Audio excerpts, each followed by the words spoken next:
I've done on that actually.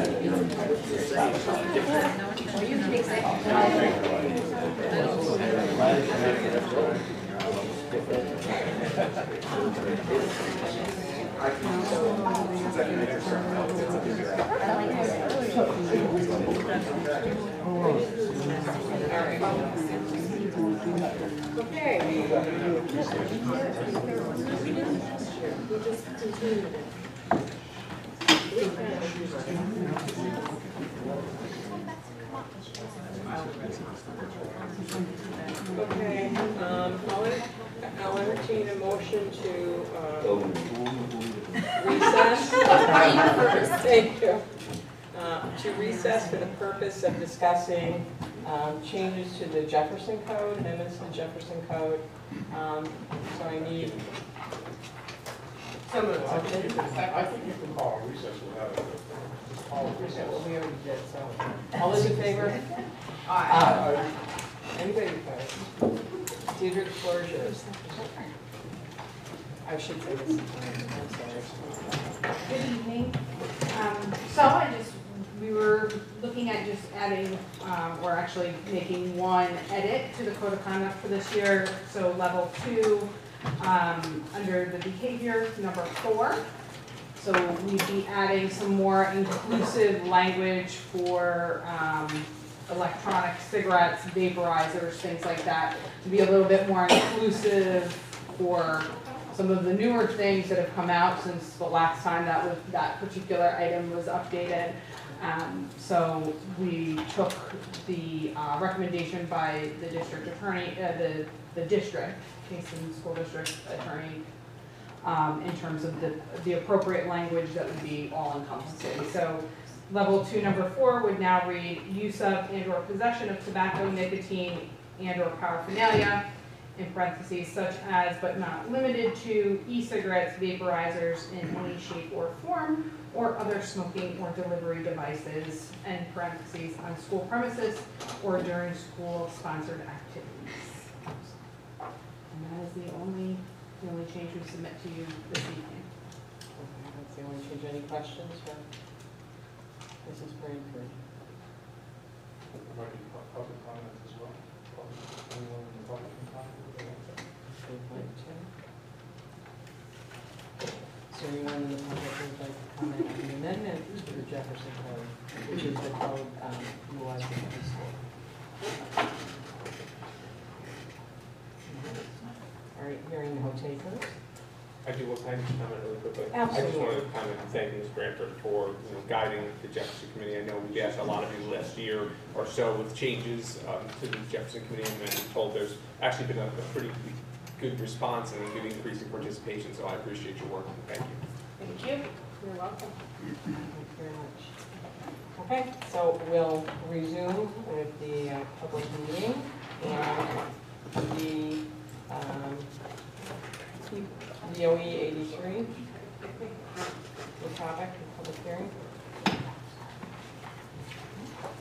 I'll entertain a motion for DOE 83, which is the amendment to the Jefferson Code. Any discussion? Okay, hearing none. All those in favor of amending the Jefferson Code as outlined by Mrs. Branford, please signify by saying aye. Aye. Opposed? Any abstentions? Thank you very much. Okay, so now we'll proceed. Yes?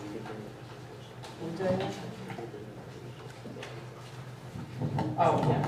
I should mention right now that there will be a second executive session at the end of the meeting after the board business. And there may or may not be an action coming out of executive session, so you're all welcome to stay. I don't know how late we'll be, but you're welcome to stay. We'd be happy to, have a public session after the second executive session. Okay.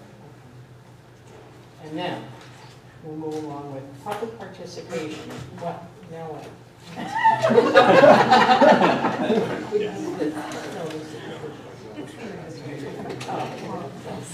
Okay? All right. And now, we have the first opportunity for public participation. You may approach the podium If you've signed up, if you haven't signed up, you still are invited to approach the podium. You have 2 minutes. The policy governing public participation at board meetings is actually present on the podium. It's not a conversation. Our board clerk will let you know when you're approaching 2 minutes. And is there anyone who would like to address the board at this point? Anyone? Okay. Thank you very much. Now we'll move right into, and I'll turn the floor over to the superintendent for the superintendent's report.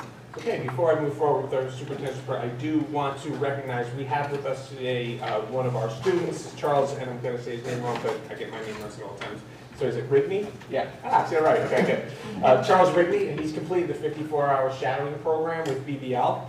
And the team at the high school, so he's gotten into what's going on at Kingston High School, got to kind of get a little bit behind the scenes and has done a lot of work, including the extensive OSHA training, which I'm sure you really enjoy. But I'm going to have Carly step up for a couple seconds to talk about his experience, and his parents are here, and we just want to recognize him and congratulate him on this. And I actually, let me give this to him. I'm going to say, Charles, we have an actual certificate for you, and we're going to get that to you, but this is in place of it for right now. Thank you very much.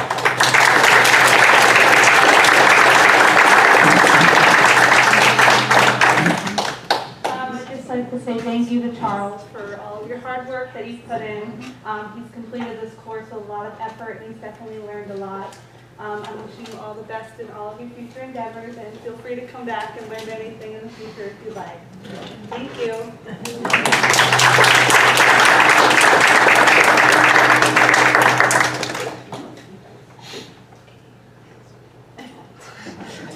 You want to say something, Charles? You're welcome. I think this entire experience has been a great opportunity for me, especially the fact that these people have been with me along the entire way. Before I entered the program, I was really looking forward to getting more knowledge on the process of like engineers. So what I'm going, at least planning on this point, going to college for is computer engineering.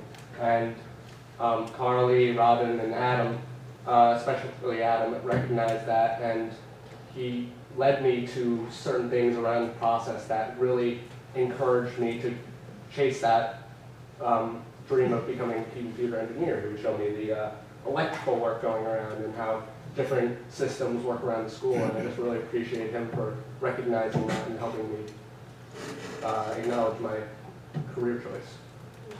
So I'm thankful to all these guys for helping me out with what I was doing, and I think it was a great experience teaching me a lot of new things.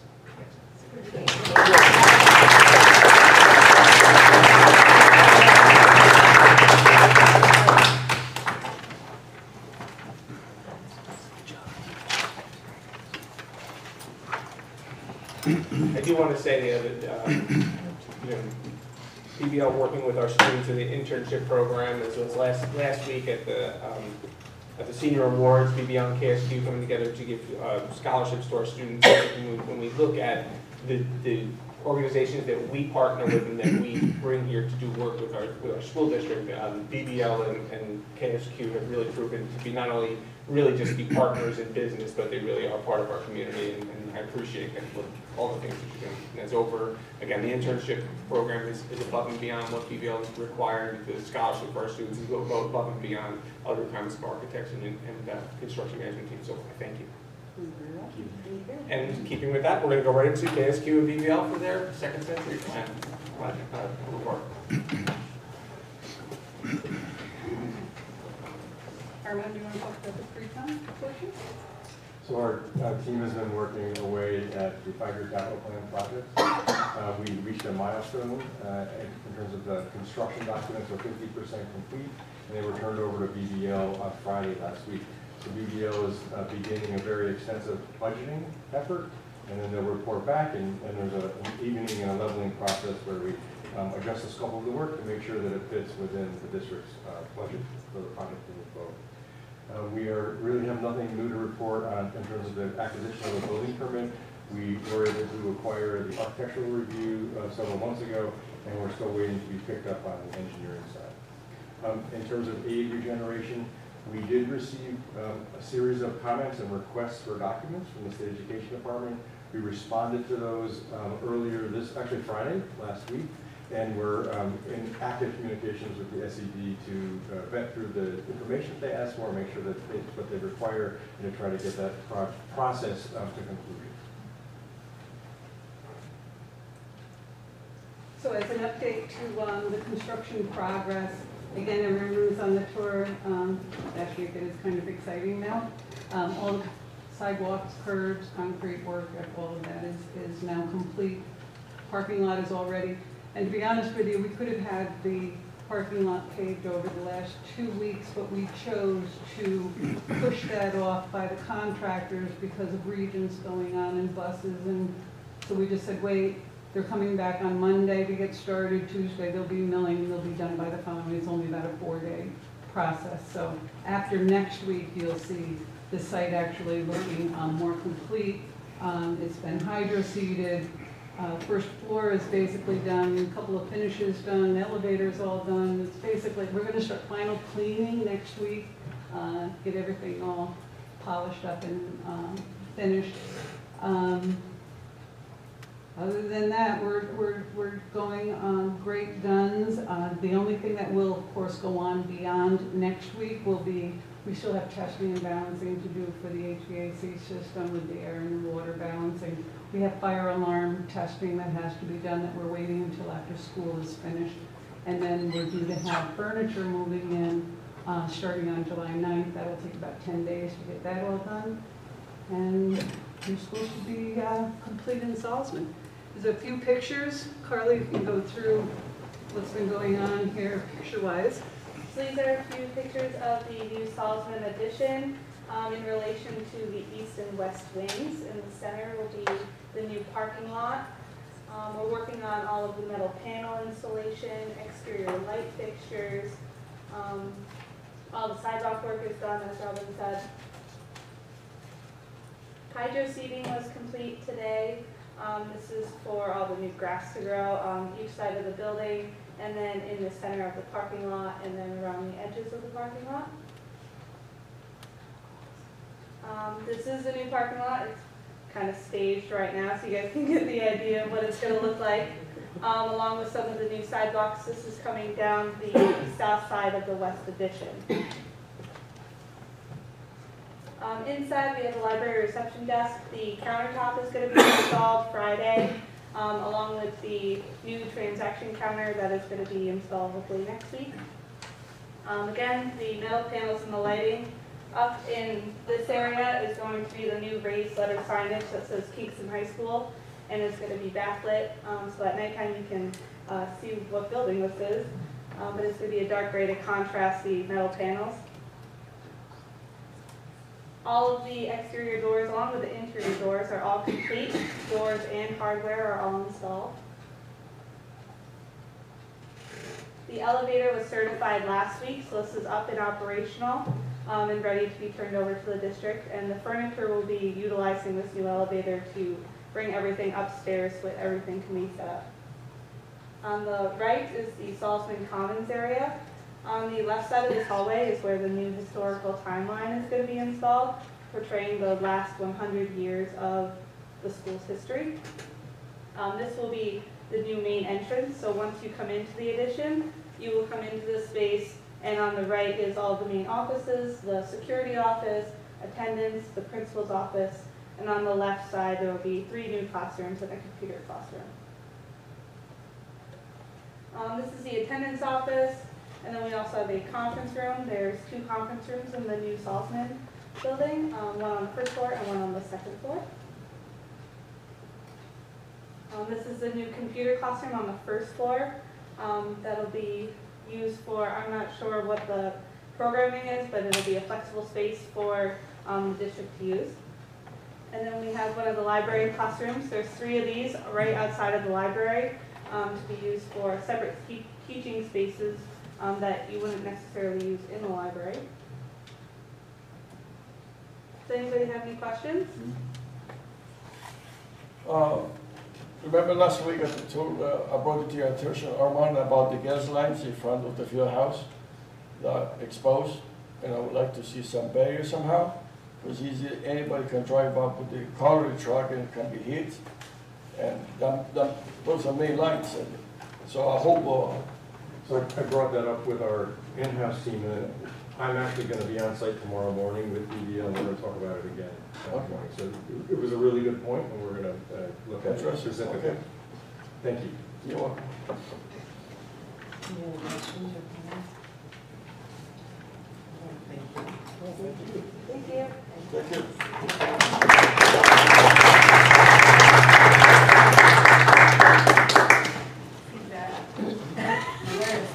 Okay, next on the superintendent's report. As you all know, every year we do the DTSD survey, and we have a third-party administrator who does that for us.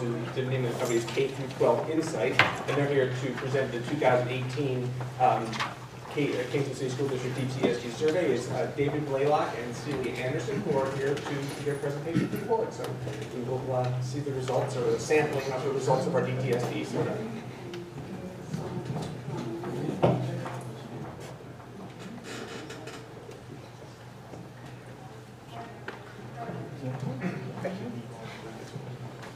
Good evening. Thank you very much for having me out this evening. My name is Dave Blaylock. I'm the Senior Director of Research at K-12 Insight.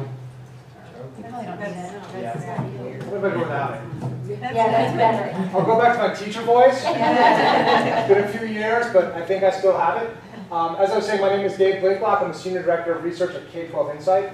K-12 Insight, we work with about 200 school districts across the country, helping districts collect stakeholder feedback to kind of inform improvement, different things like that. So, as it was said, this is more of a summary report of our DTSDE. We do the DTSDE across 4 populations of people. It goes to high school students, elementary students, teachers, and parents. And so what we have within this report is the highs and the lows of each of those populations.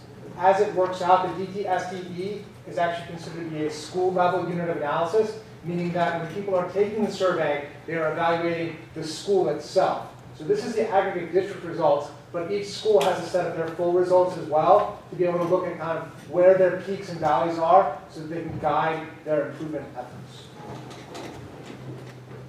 So our purpose of the study is we are looking to gather feedback from stakeholders on the diagnostic tool for school district effectiveness, also the DTSDE.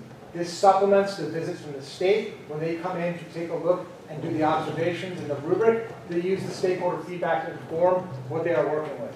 The 6 tenets of the DTSDE are the curriculum development and support, district leadership and capacity, family, community, and community engagement, school leader practices and decisions, student social and emotional development and health, and teacher practices and decisions.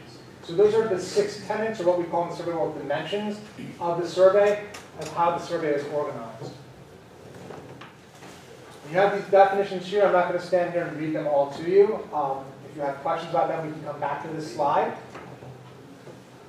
But the next piece we have here is just understanding the results. So we have these surveys open from February 5th to 28th. So we usually look at about a 2-week window for surveys. This one's a little bit longer. Sometimes we extend to make sure we can get as much feedback as we possibly can. We put out pre-survey communications to staff, to letter to parents, and an announcement on the district website. So letting people know the survey was coming to them. For those that we have email addresses for, we sent emails to parents with a single-use email link for them to take the survey, so it comes to them. Also, we're sent to instructional staff members or teachers. And parents can also participate through a public link on the district's website for those who might not have the email address on file. And we have paper surveys available by request. Students access the survey through a web page using their unique ID. So they put the unique ID in, they took it to the survey. Again, it's a single-use piece. So this basically report breaks it down by parents, teachers, elementary students, and secondary students. A couple of big points here before we move forward to the actual percentages and the results. It's not a random sample. It's what's referred to as a census sample. So it's not completely generalizable to everyone, but it does represent those who took the survey, in which case it's a fairly large proportion. So we do get a good sense of what people are thinking based on this. So when we look at participation, we have the years that we've done the survey, and this final column here on the right is the total people who took every survey. So you see with parents. David, can I interrupt you for 1 second? Sure. Dr. Jacobus has a quick question. I just have a question about, were students given an opportunity to take it in school? Yes. And were all students in all schools given the same opportunity? I'm going to defer to John for that. Yes, they were. Because it really varies how many, the N in each school is very different. Yes, so at the elementary level, we invited our 3rd and 4th graders to take the survey, and we gave them a structured time to do so.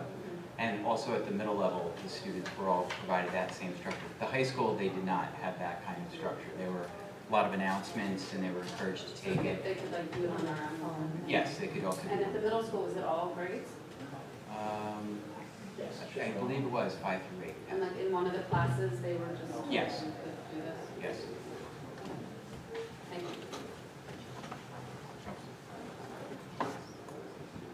So as I was saying, we're looking at participation has been on the increase for all opposition groups other than teachers. We see a little bit of a dip this year.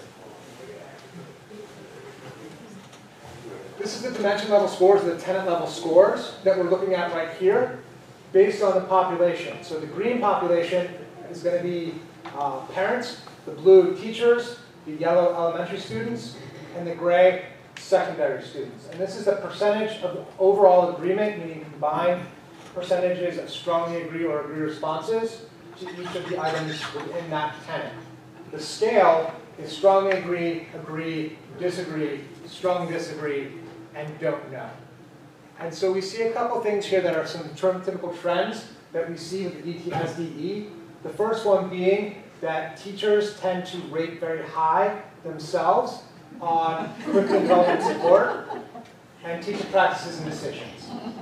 We see that. The reason why we actually do it this way is that we can look at this gap, this delta, between the teacher's perceptions and the student and parent perceptions for each of these. So that's really useful information to be able to share with the teacher to say, you think you're going great, but let's take a step back and see how other people feel about this as well. The other thing we typically see within surveys that is a little atypical here is that the secondary students usually have the lowest percentages within any tenant or within any dimension. It's kind of the surly teenager phenomenon. They hate everything, so we usually see that down. So to see that the parents are lower than the secondary students on some of these is something worth noting.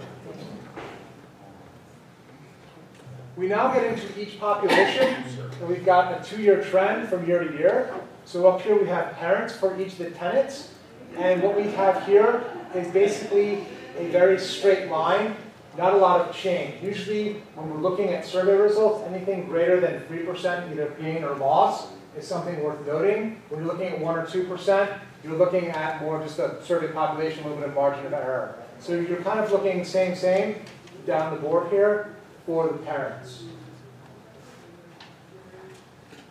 The way the rest of this report is organized, it goes by highest ranking indicators and lowest ranking indicators. And the reason why we do that is because oftentimes in school reform, we take our eyes off of what is going well in terms of trying to fix other things, and some of the things that are going well are not going well anymore. So this slide is basically broken down by the top 5 highest combined percentage of strongly agree or agree responses. So as you look down here, you see these 5 items: teachers knowledgeable, available for a child to go to help with a problem. We see the computers and internet are good, necessary text and learning materials. So those are things that parents are feeling are going really well across the district. The next slide being the lowest ranking indicators. And the way we come up with this, it is the top 5 of the highest combined percentage strongly disagree or disagree. So active disagreement. These things are not happening.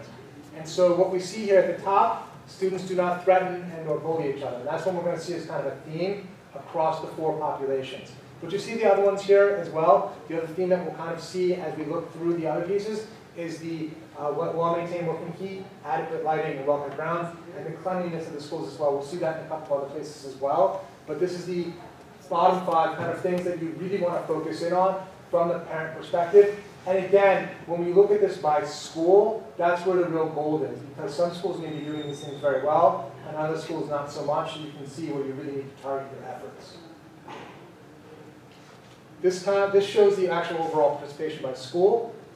What we actually look for here is we look for very lower percentages on elementary school, a little bit of a jump on the middle school, and then the high percentages for high school. So this is in line with what we often see when we do surveys. Just because the populations are much more concentrated at the middle school and high school, we tend to see more responses. And this is not a participation rate from the school, but the total percentage of all those parents who took the survey. So of the 591, this is the breakdown right here of the percentage.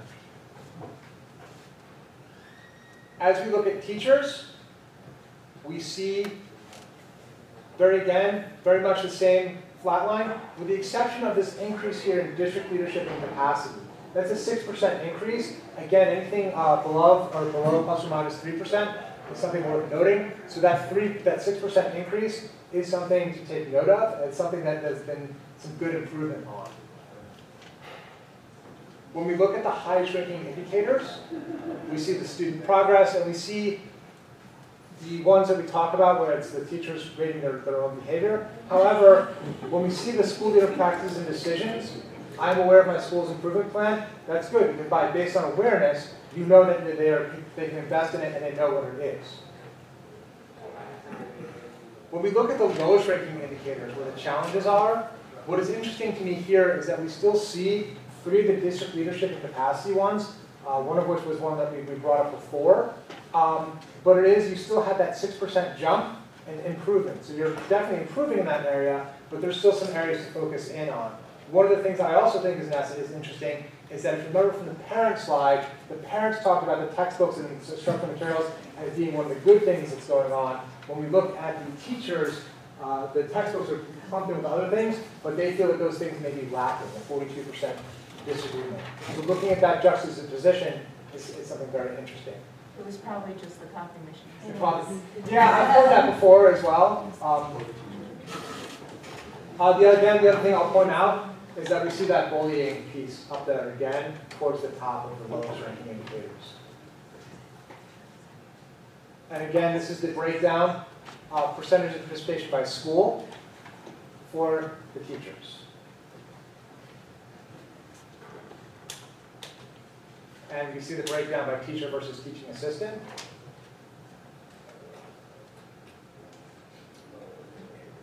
And next we get to the elementary students, and this is their attendance right here, which we showed on that first slide. But then we get into the highest ranking indicators of success. And what we see here is some very strong things around curriculum development support. If you remember from the slide that compared all the attendance, they were pretty much right in line with the teachers on that one. So it's not surprising to see 3 of those on here. The supplies they need for school is one of the high pieces as well as knowing what the rules are at school. When we get into the lowest ranking indicators, we see bullying there again at the top. So something to focus in on potentially is looking at the bullying piece. And then the other piece as well, family helps out at school, events, or that family and community engagement piece, which is very important between the family and school partnership. The all students are treated fairly in the school is one that we're seeing more and more emerging. And then my teacher wants to care about what I do when I'm not at school. So does my teacher care about me as a person rather than just this kid sitting at a desk? We look at the participation by school to see the distribution here. And then we look at the secondary students, the comparison from year to year here. We see some fairly straight lines again. The one piece I'd say, you see a little bit, you're almost at that point, that threshold for being noted at the curriculum development support and then teacher practices and decisions. And you see both of those emerging here on the highest ranking indicators. The one thing again, and it speaks to the copy machine phenomenon we just talked about here, is both the elementary and secondary students talked about books and materials, but they have those, so they are well supplied. When we look at the lowest ranking indicators, we see the bullying, the cleanliness pop up again, the heat and lights, as well as some of the fighting pieces as well. So a lot of the student social and emotional developmental health pieces from the secondary students appearing on the lowest ranking indicators part here, as well as some of the district leadership and capacity pieces as well. When we look at that, based on that, we see that we're flatlined here, even though, but we did have a slight jump here with district leadership and capacity. Here's the breakdown by school. So if we were to do this work again, I would say maybe we can find some structured time for the high school students to take it so we can get more results in. And then we have our key insights. And so many of these things I called out as I went through. One of the things that I think that I did not call out is only 46% of parents said that the child is excited to go to school. That speaks to a student engagement piece. The more that you can get kids excited about school, the more engaged they will be in the learning environment. And so we kind of talked about all the rest of these throughout the course of the presentation as well. But I'll give you a second to kind of read the summary here rather than read them to you. And then when you're ready, I'm open for questions. Yes, ma'am.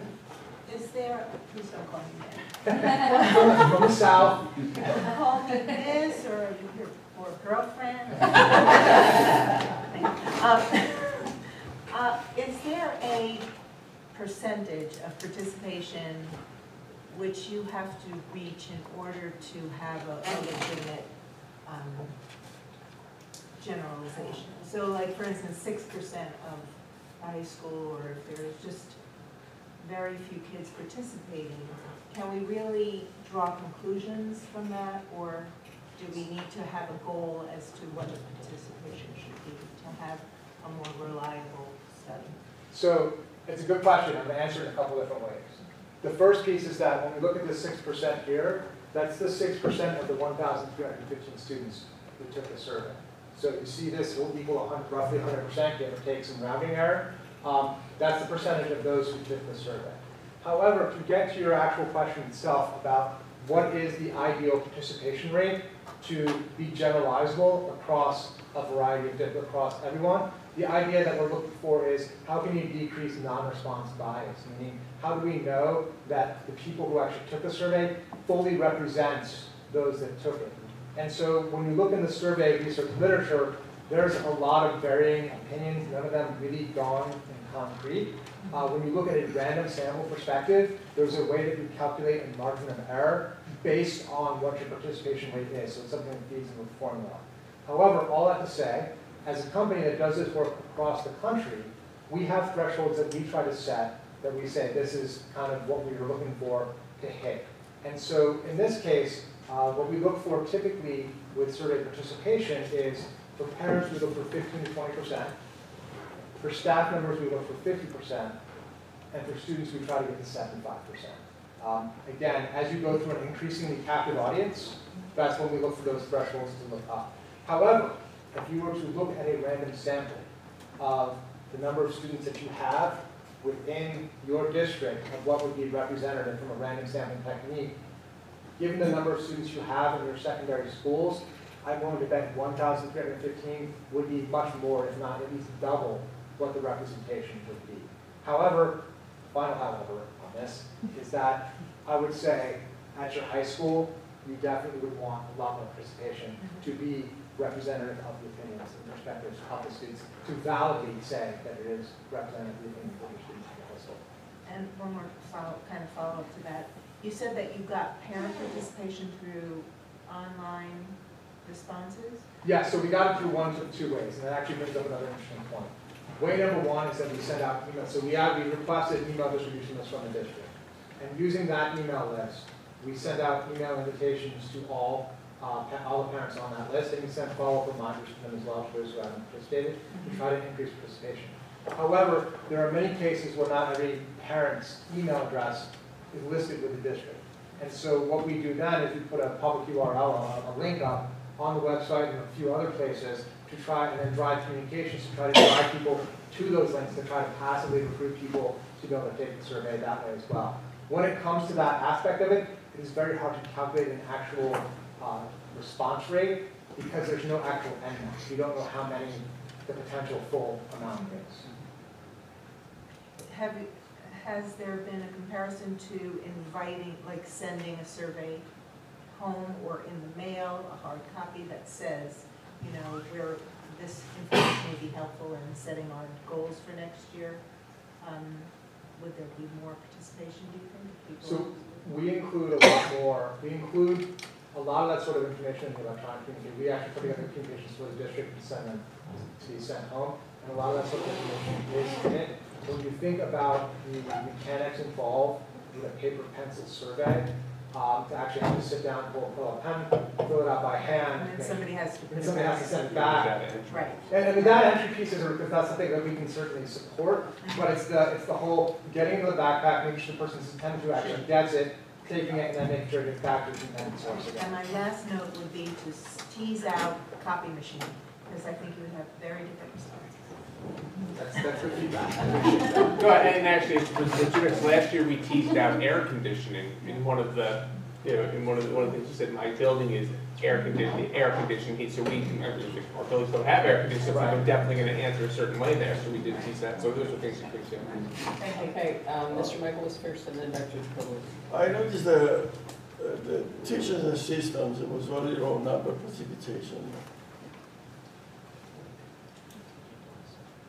Can you give me any answer? Why do you think would be such a less interest? So I would say this, so again, we don't want to think about this as a response rate, so much as that this is 22% of the 403 instructional staff who took the survey. So 22% of 40 is roughly 80 people. And so we don't always have a one-to-one teacher assistant to teacher ratio within a school district. So it may just be that there's fewer of them who took it because there's fewer of them proportionally than you actually have teachers in the district. I always expected the teachers aides to hear more from them, more truthfulness behind their comments. Yeah, and that makes perfect sense. So it would be useful to see that as a percentage of the whole. Okay. So just so, but also, parents were able to take the survey more than once. Yes. Because you could take it about each school that your child went to. Correct. So you could have a bunch of repeats in there, which is fine.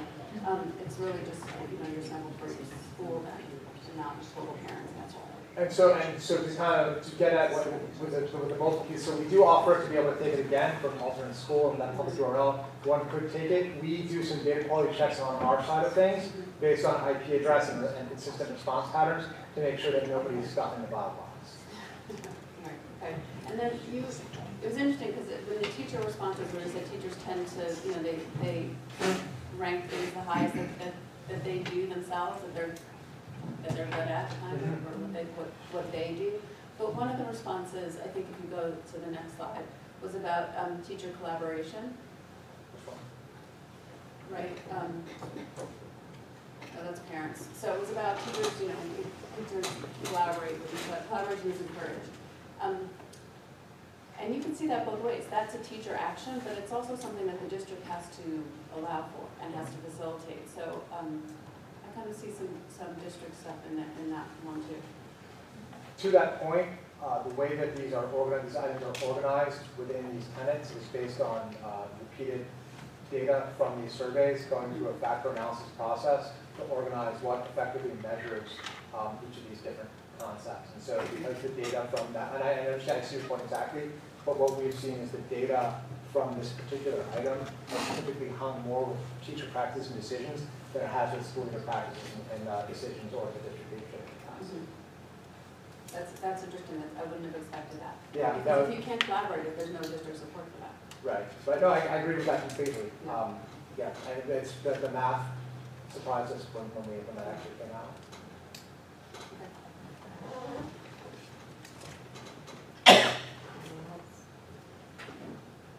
So there seemed to be a strong correlation, or almost exactly, between teachers and students, especially at the elementary level. Yes. Is that?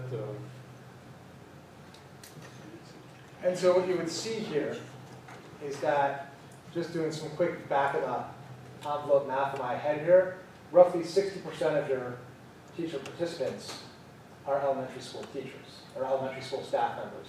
So that makes sense why those are so close, why you're seeing, if the elementary students are seeing it that way, that the teachers are as well, if that makes sense, if you're seeing such a strong connection. It shows actually, it actually speaks to the reliability or the validity of the instrument actually capturing the same thing, when you see the teachers and elementary students being so closely aligned with each other. Yes? I think that's a good point. I think it's more cultural.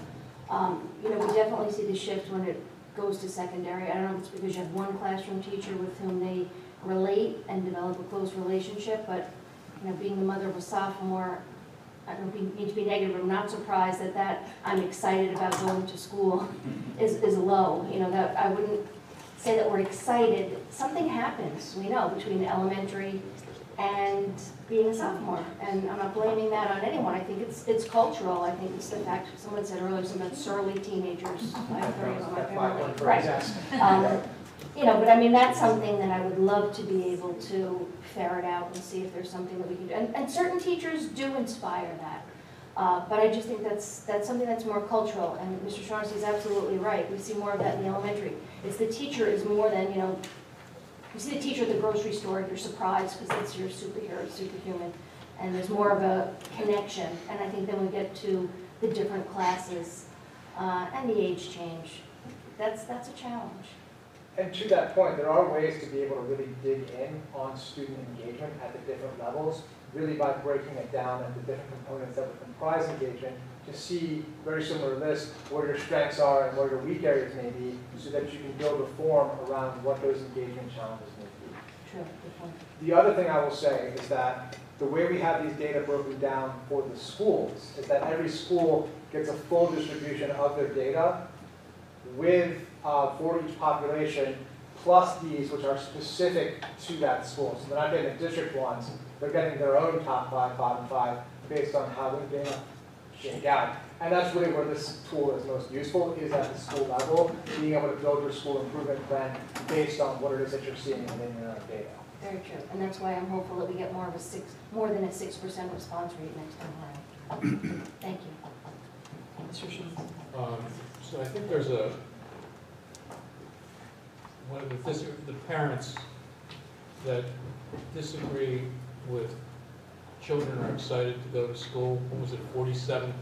46%. 46%. That seems a pretty high percentage. What is the data, how is that broken down between elementary students and secondary students? Is it higher for elementary students? So I don't have that data top of mind, but it is something that I can follow up in the email to give you what that breakdown looks like between elementary students and secondary students. Parents of elementary students and parents of secondary students.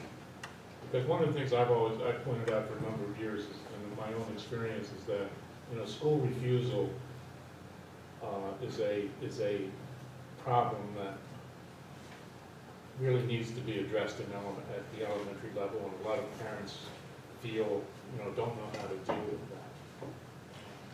Well, and the counterpoint I would offer to that is that there's a very strong relationship between the excited to go to school and students do not threaten or bully each other at school as well. It's a matter of feeling safe at school to help being excited at school. Right.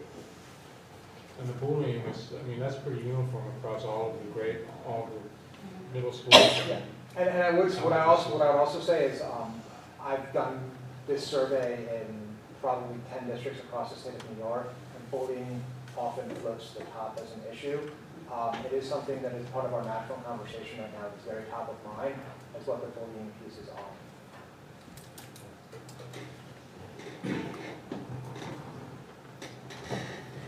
Okay, thank you very much. Thank you.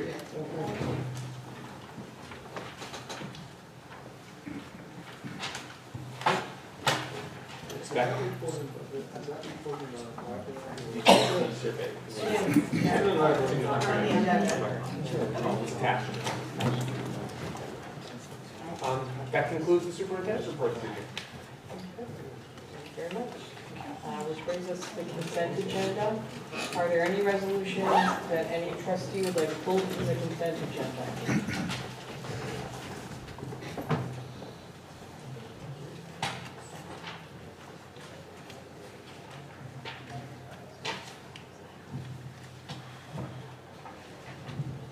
Okay, hearing no concern, I'll entertain a motion to accept the consent agenda. So move. Discussion? See Vince back there reading hers. All right, all those in favor of accepting the consent agenda, please signify by saying aye. Aye. Opposed? Abstentions? Can I make a comment? Absolutely. I just want to comment, and I know Ms. Lau just pointed out that Mr. DeSico is in the back. And on this agenda, we could just appoint him permanently to the position of vice principal at Kingston High School. I know he's been here doing many things for us and doing them very well. I think he's stepped in last year to fill in for Mr. Schieber and has taken on as the permanent position after a full year this year. And I just want to say that I think Vince is doing a fantastic job. And he's an asset to our district, and I appreciate his hard work. He took me into the scheduling room the other day, and it's like, it's crazy. They have a refrigerator, and I mean, they're in there, I mean, they're ready, and it's like a bomb shelter. You know, they can live in that room if they have to. It looks like they have a bunker. Yeah, it is really set for the 1960s Cold War era. It's phenomenal, and I do think, again, I just want to say congratulations on this appointment, Mr. DeSico, and I really, and I know I speak for Ms. Bonville and Mr. Burge. I say we really appreciate your work. Thank you so much. Appreciate it.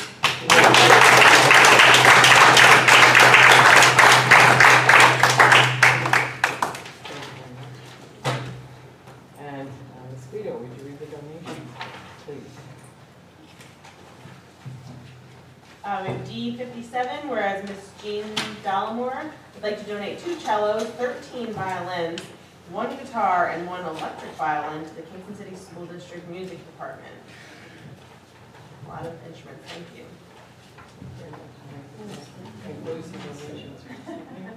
Yes. Thank you.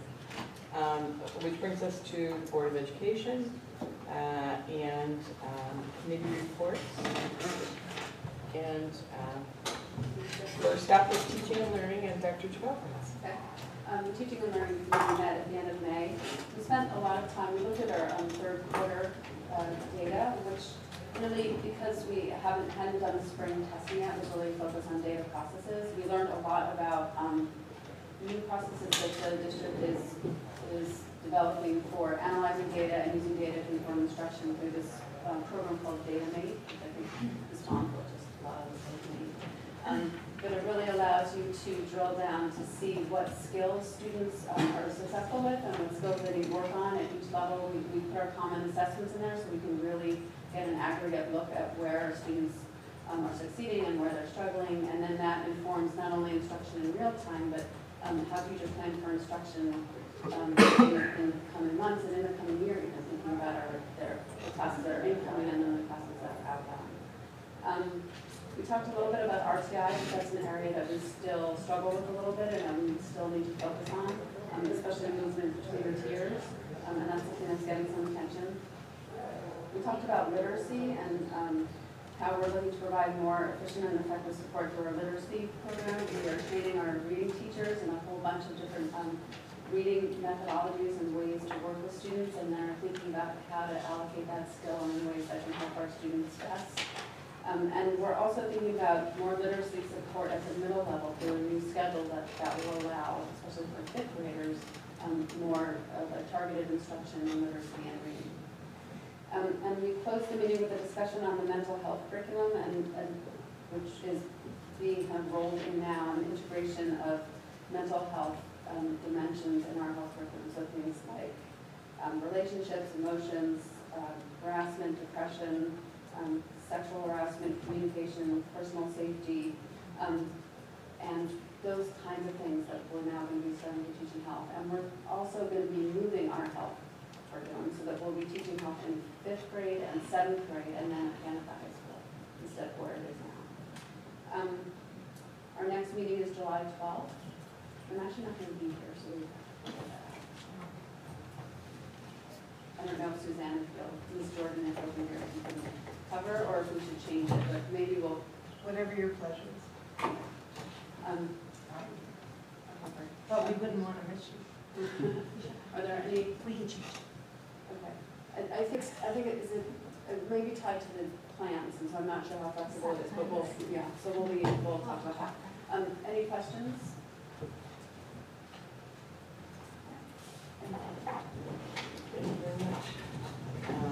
We also need audit finance, and then see on this.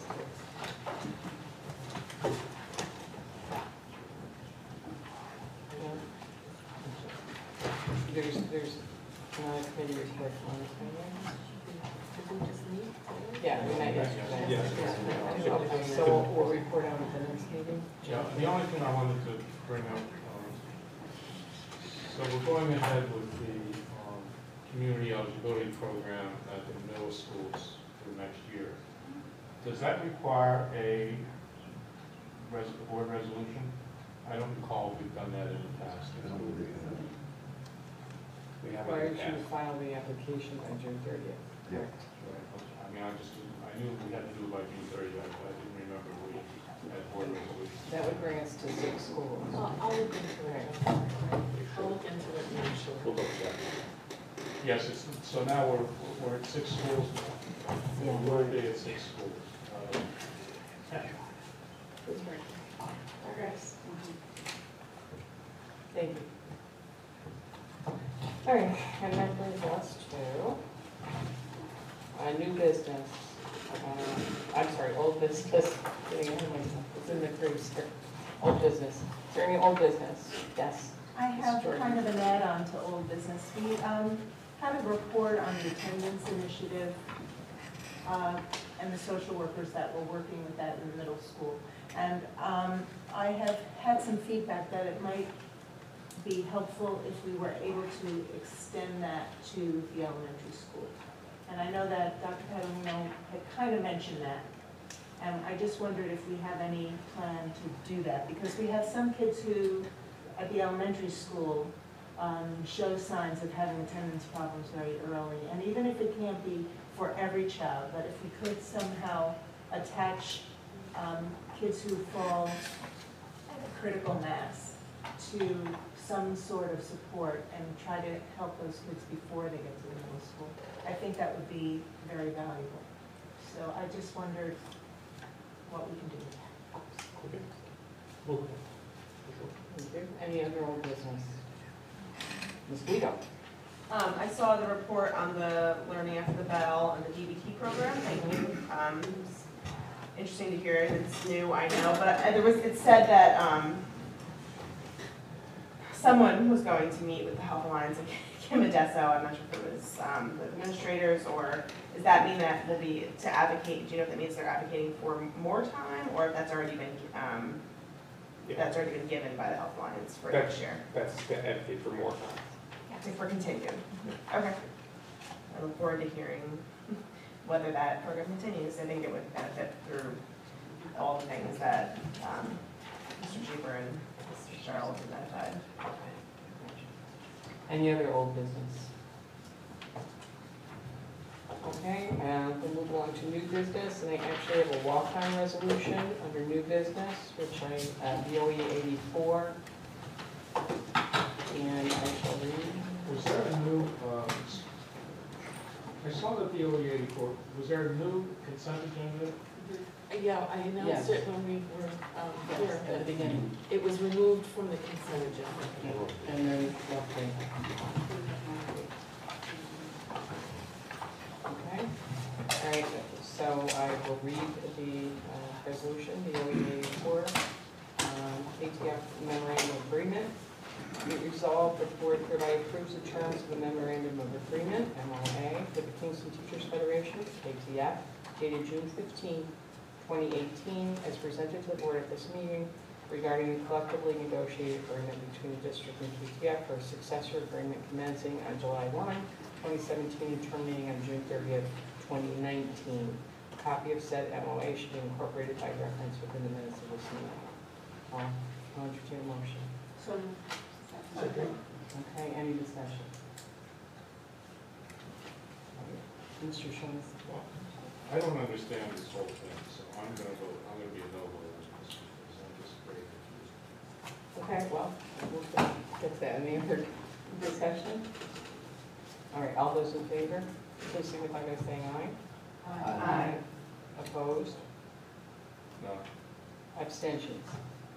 Okay, motion carries. Any other new business that any trustee would like to raise at this time? New business? New business? Okay. We'll move on to board announcements, board member announcements. Any board member announcements? Yes, Mrs. Jordan. Well, first of all, today was the last day of school for elementary students, and I just want to thank all the staff, from everybody from the principal and to the custodial staff and the people in the cafeteria, because my experience is that people work really, really hard. And it was a great school year, and I had the pleasure of picking up my granddaughter, and there were people crying and smiling all at the same time, so it was really lovely. And it takes a village, and I think we're very lucky to be in this village, so that's one thing. And I also had the pleasure, I know you all had the pleasure of going to, or many of you went to the essay concepts, and I was eating delicious things prepared by the middle school students. They had their food truck competition at Miller School, between Bailey School and Miller School, and those of us who were lucky enough to be judges had delicious, delectable treats. But I really think we should invite like a celebrity chef or something to come and do this next year. And I really like a Project Runway too. It was great. The kids did so well, and the teachers who are facilitating it obviously have a lot of passion for it, because you can see it in the outcome. It was wonderful. Wonderful. Thank you. Wonderful. Anybody else? A board announcement? Mr. Shaughnessy? So President Trump announced today he's rescinding the order separating children, infants, toddlers, and children from their parents at the border. What a horrendous situation. And I'm very ashamed that that goes on in America, in the United States of America in 2018. Just a terrible situation. And there are thousands of kids that probably are not going to see their parents again, because there's absolutely nothing in place to unite them again. It's interesting you raise that, because I did call NISBA today to see if they had a policy statement that we could share, but they didn't. So, and then of course he rescinded, but not really, because there's nothing in place to reunite these children. But I do think as a Board of Education, we're all natural advocates for students, and I think I really appreciate all the people who spoke out. And I think what you saw yesterday was the best of America, being responsive to people calling and resisting this horrifying kind of action, and it made a difference. And I would urge all of us to continue that, because it's really important that we take that responsibility to be outraged. I know I was outraged, and I'm sure a lot of people were. And you know, when you call people and you're outraged, it makes a difference. And I concur, and I would encourage everybody to call their senators and congressmen, because this is going to be thrown back into Congress now, and they need to hear from people how the public feels about it.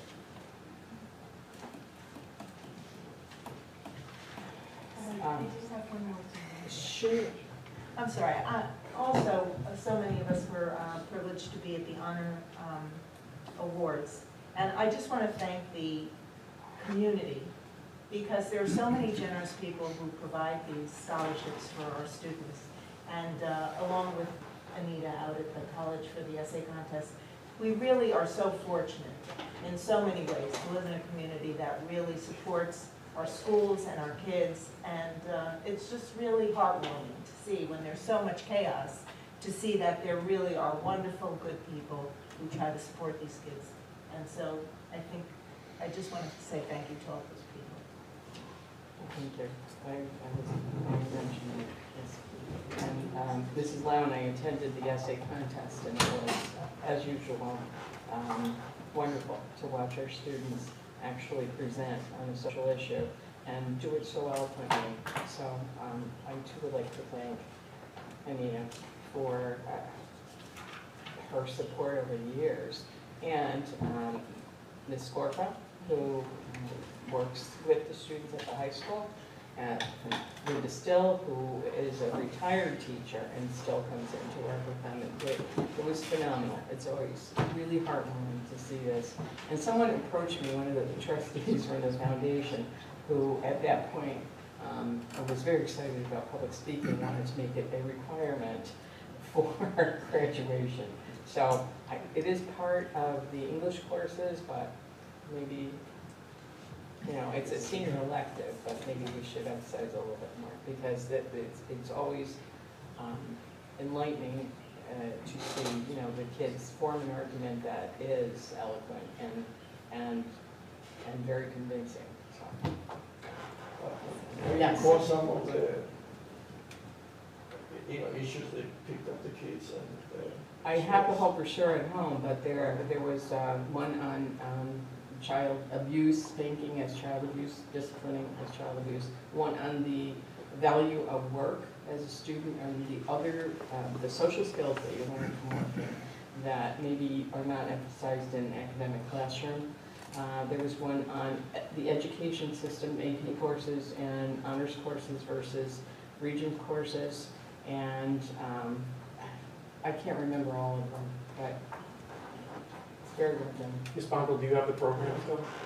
Yeah. Could you send me a copy and I'll send it to all the board members? Yes, Mr. Shaughnessy. I don't remember all the topics either, but I do remember Oh, I'm that. sorry, I forgot to that- mention Mr. that, Shaughnessy was also present. Many of them were based on personal experiences of the students. And so in some respects, it reminded me of the TMI programs that have been going on in the community.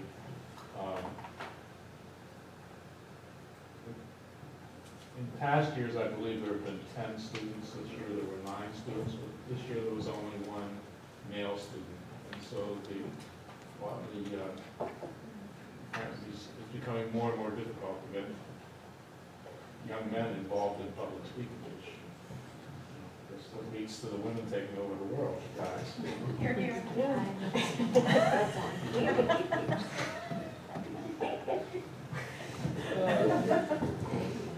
Okay.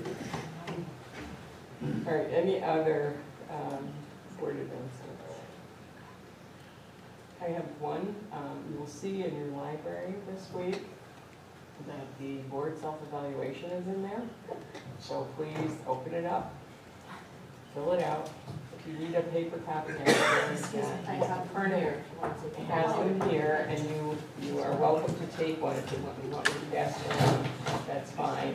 And please return it no later than the next meeting. No later than when? The next meeting on July 5th. Okay? Thank you. Anybody else need a paper copy? You sure can. Usually you have to email us that. Yeah, I have to email the board Yeah. to you, but I can do that. Okay. So It by is, July I 5th. don't remember. It's the- you all It's in the library. Yeah, Yeah. It's in the library. It may be just a PDF though. The self-evaluation. No, it's a doc. Oh, it is? Okay. I think I did that with this one. I don't remember. All right, so either way, paper copy or electronic version, and get it to Mr. Perna by July 5th. Okay. Any other announcements? All right. You want me to, no, if you want me to compile it No, I want you to return it by then. by July 5th? Oh, wait, that's a long time. Please return it, yeah, that is a long time, I'm thinking it's, Well, the next meeting is July 5th. right. Do you want the results at that meeting or later? I'm gonna leave it up to them. You want the results of that meeting or later? Is it in the library now? It's in the library. now. When do you want it back from us? If you could give it back to me by next Friday, I can have it ready and compiled. Next Friday will be the 29th. Well, there's gonna be 2 members that aren't at that July 5th meeting. But the results will be compiled. That's what I'm saying, that's why And we they don't. can have it to read before we schedule it here.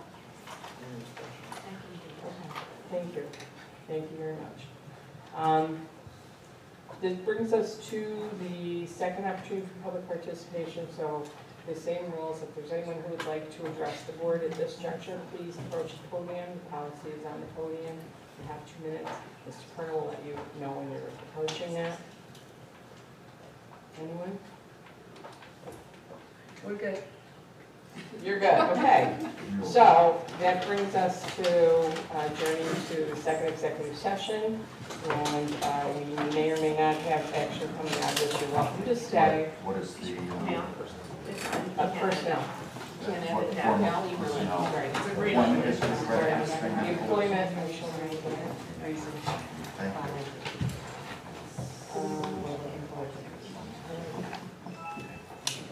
collective bargaining, no, not that. Matters relating to employment of particular individual or individuals. I don't go far. Employment history of particular individual or individuals or corporations. Okay, entertain motion? So moved. Second. All those in favor? Aye. Opposed? Abstentions. Okay, so we're going into executive session now. Yes. All right.